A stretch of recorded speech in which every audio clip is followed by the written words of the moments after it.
Sunday, October 28th, 2018, WWE made history as it made the first ever and only women's pay-per-view in wrestling history called WWE Evolution. Representing the women from the past, present, and future, WWE put on one hell of a show. And let me tell you, 2018, their women's roster, was stacked. But unfortunately, as I speak, we haven't had a Evolution 2 until this weekend. Ladies and gentlemen, boys and girls of the YouTube world, CJ Rose's back in the building. Welcome back to the channel. I just got home, came off work. I'm tired. I look a mess. Not as hot as I thought I'd be, but it's all good. We here. And, man, this weekend, we got one hell of a weekend. We got a jam-packed weekend full of wrestling. As of course, we got AEW All In Texas. We got Saturday night's main event. And we have NXT Great American Bash. That's all on one day. That's all on Saturday.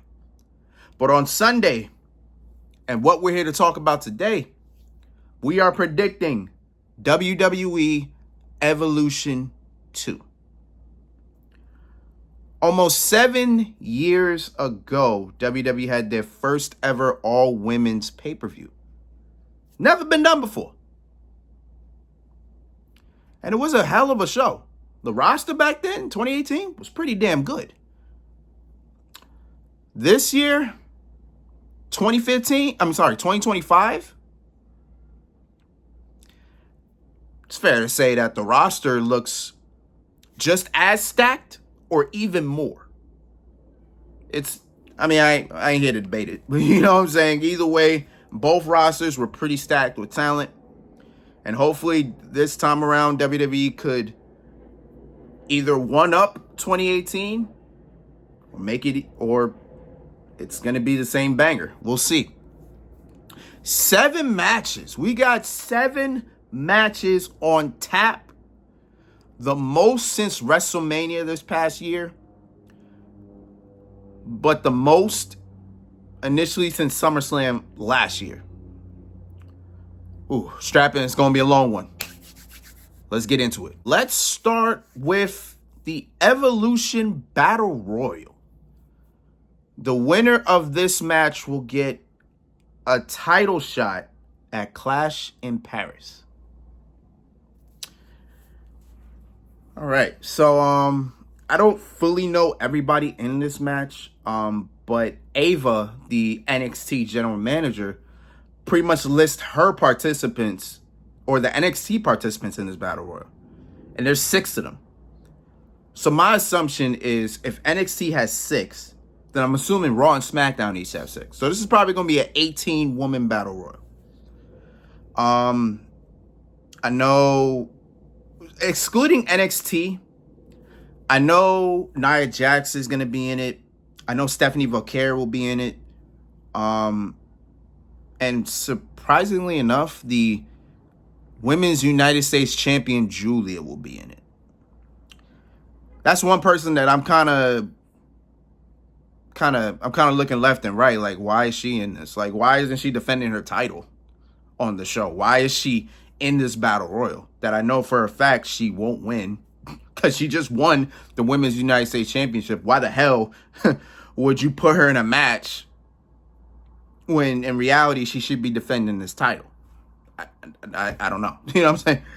Make it make sense. You know what I'm saying? But it is what it is. I'm gonna be honest with you.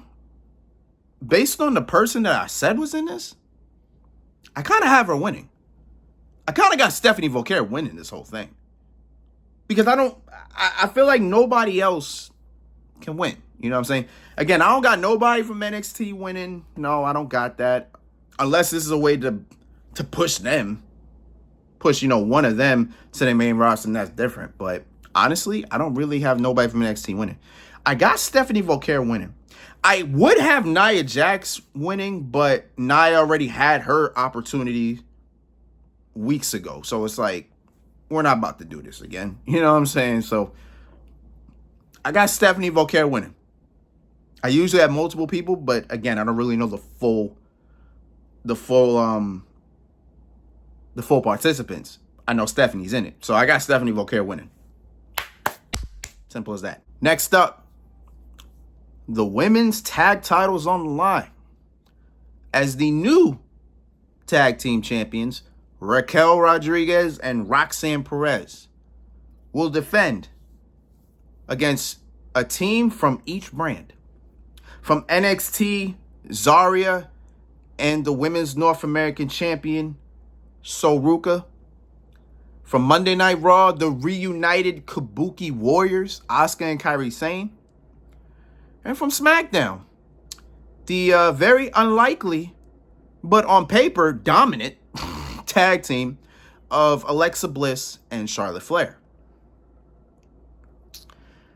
Now, probably in any other reality, I have Charlotte and Alexa winning because I don't see, like, you put those two together, I don't see them losing to anybody. I'm being honest on that. Like, I don't see them losing to anybody.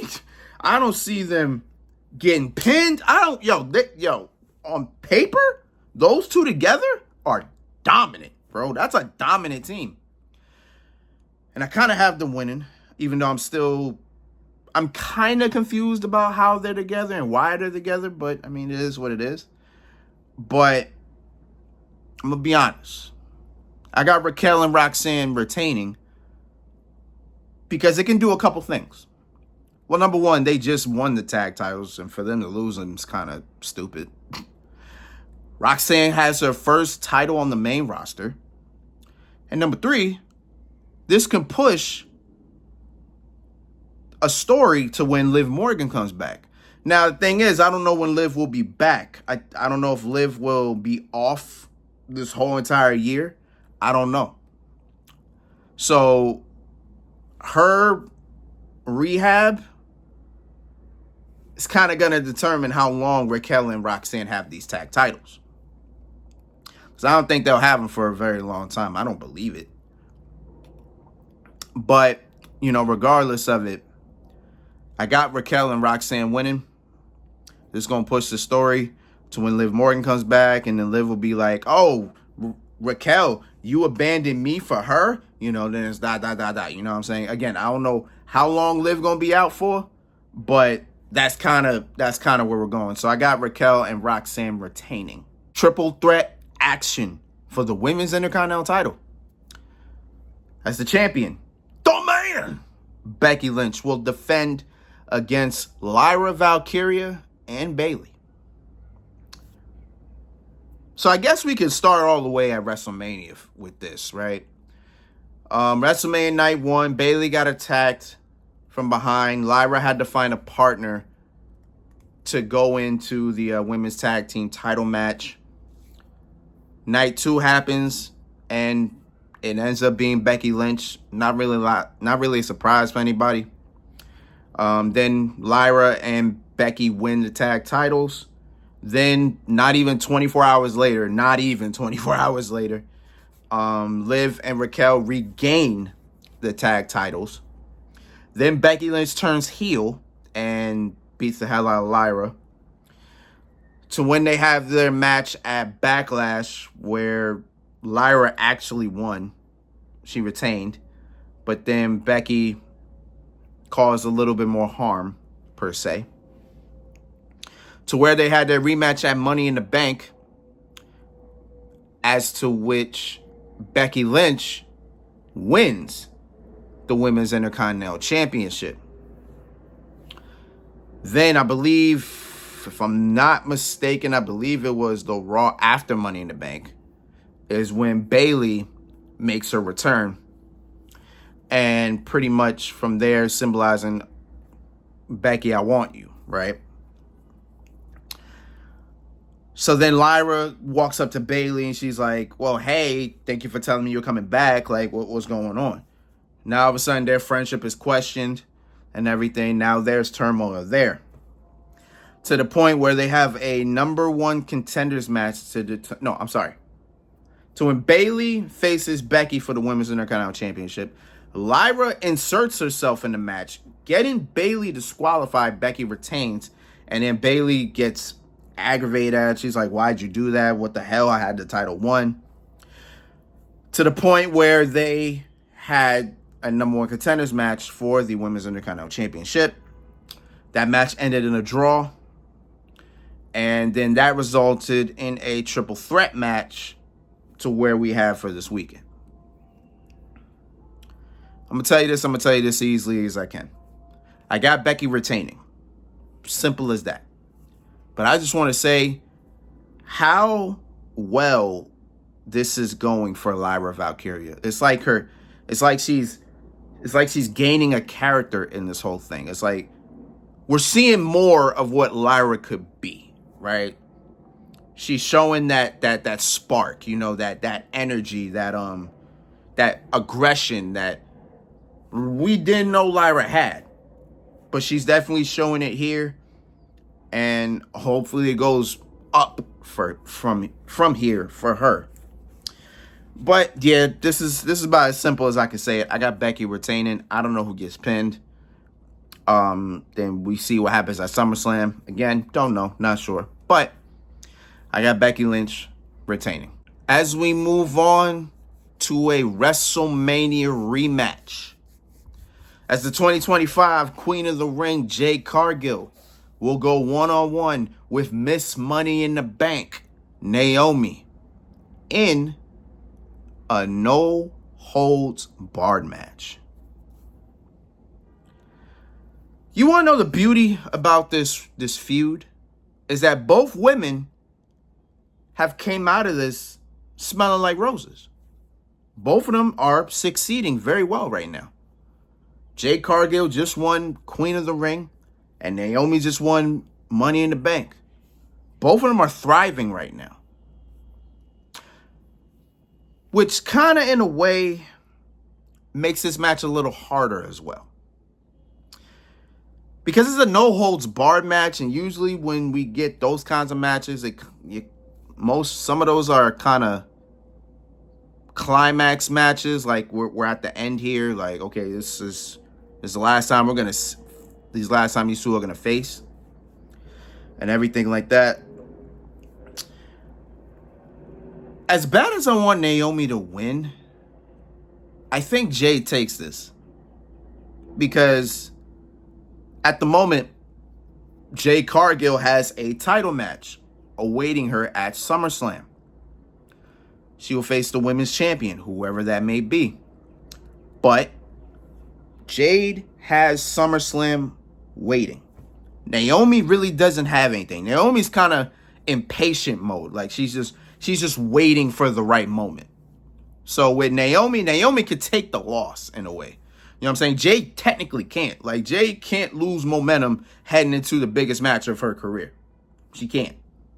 You know what I'm saying? So that's why I got Jade Cargill taking the W, then going on to SummerSlam, and, we'll talk about that when we talk about it.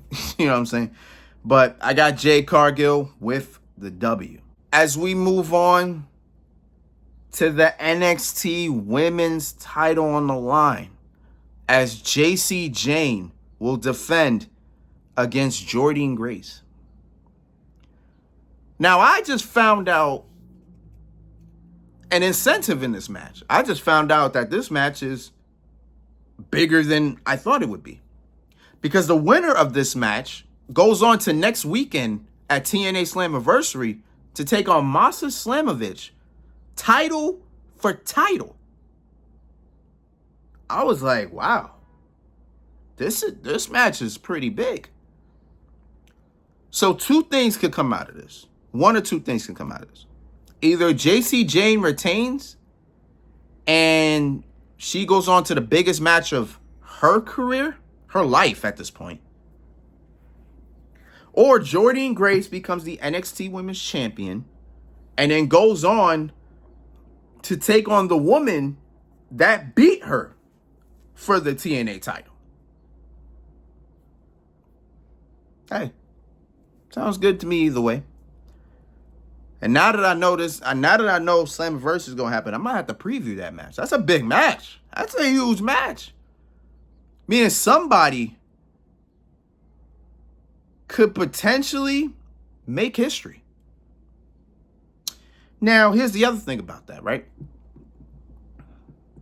If Jordynne Grace does win this NXT Women's Championship, she will become the first woman to ever hold the Knockouts title and the NXT Women's Championship. No woman in history has ever done that. Jordynne Grace has the ability to do that. And then she will have the opportunity to be the first woman to hold both the NXT Women's Championship and the TNA Knockouts title. I'm gonna be honest. I wasn't surprised when Stephanie lost the title. I was just more surprised at the fact that JC Jane was the person to do it. And to be more honest, I don't know why she still has the title, to be honest. I still don't know why this title's in her hand. I don't know why she's still defending it. But regardless, I kind of have Jordynne Grace winning the NXT Women's Championship. I do. Because I've said it. I've said Jordynne Grace is going to be NXT Women's Champion. It's going to be. Because if she ain't coming to the main roster anytime soon, she's NXT Women's Champion. 100%. I mean, something may happen. Who knows? But, in time, we'll see that. But right now, gun to the head, I got Jordynne Grace winning. From the NXT Women's Championship to the WWE Women's Championship. As what time is it? Tiffy time. Tiffany Stratton defends against the legend Trish Stratus. I'm amazed that Tiffany and Trish actually have history now. like they've been around each other long enough to have some history. Last year, Toronto at Money in the Bank, Tiffany Stratton won Miss Money in the Bank. And then, of course, she approached Trish Stratus, telling her it's no longer Trishy time, it's Tiffy time. Then earlier this year at Elimination Chamber, Tiffany and Trish teamed up to take on Nia Jax and Candice LeRae. And they won. Toronto as well, by the way. Now here we are, Chapter 3. What's left for these two to do? Go one-on-one. And I'm sure Trish Stratus is Tiffany Stratton's idol. I am 100% sure about that. There is no doubt in my mind. This is a dream match for Miss Stratton. And I couldn't be any happier for her that she gets to face her idol. But you know what? It's as simple as plain. It's easy as said. I got Tiffany Stratton retaining. Then she'll go on to SummerSlam to defend that title against Jade Cargill. And then possibly defend her title at Clash in Paris against possibly the winner of the Battle Royal. So Tiffany may have a big month ahead of her. But we'll see. But right now, Tiffany Stratton, she will retain 100%. All this leading up to the main event. And it's for the women's world title. As the Genius of the Sky, Io Sky, will defend against the Eradicator, Rhea Ripley. So I actually should have mentioned this. Tiffany Stratton had the ability to choose her own opponent. She chose Trish Stratus. Makes sense. Io also had the ability to choose her own opponent, and she chose Rhea Ripley. Why? I'm going to be honest, I have no idea. I'll be honest, because, Io said that she picked Rhea because Rhea was the best, and Io wants to defend against the best. So she